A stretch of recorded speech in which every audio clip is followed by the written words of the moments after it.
నీ మనసులో భయానికి చోటిస్తే డాడీ ఉండడు, డాడీకి చోటిస్తే భయం ఉండదు.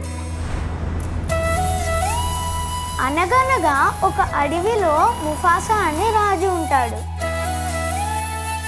ముఫాసాకి సింబా అంటే చాలా ఇష్టం.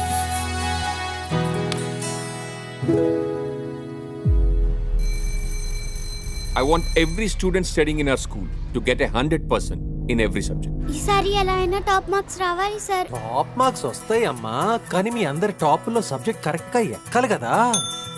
ప్రిన్సిపల్ మేడం మిమ్మల్ని పిలుస్తున్నారు సార్.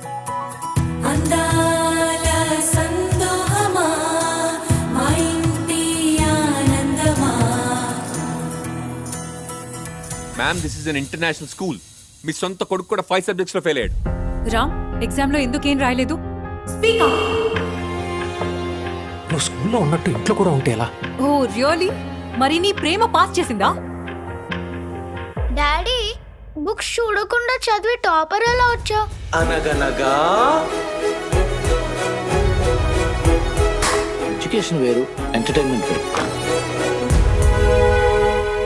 దేన్నో తీసుకొచ్చి సింహాసనం మీద కూర్చోబెడితే అదేదో చేసిందిట. నాకు సరిగ్గా గుర్తులేదు, మీ ఆయన చెప్తుంటాడు. What's happening as? I you out of your mind? ఇప్పుడు ఆలోచించాల్సింది రామ్ గురించి.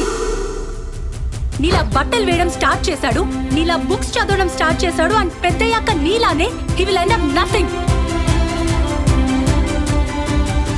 రామ్ నన్ను వదులు, రామ్ నన్ను వదలమన్నానా?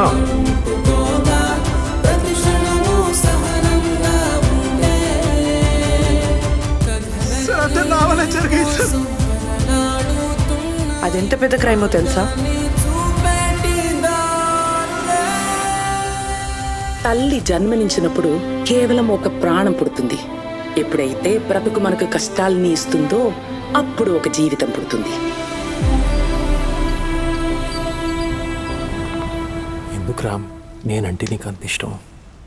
ఎందుకంటే నువ్వు నాన్నవి కదా.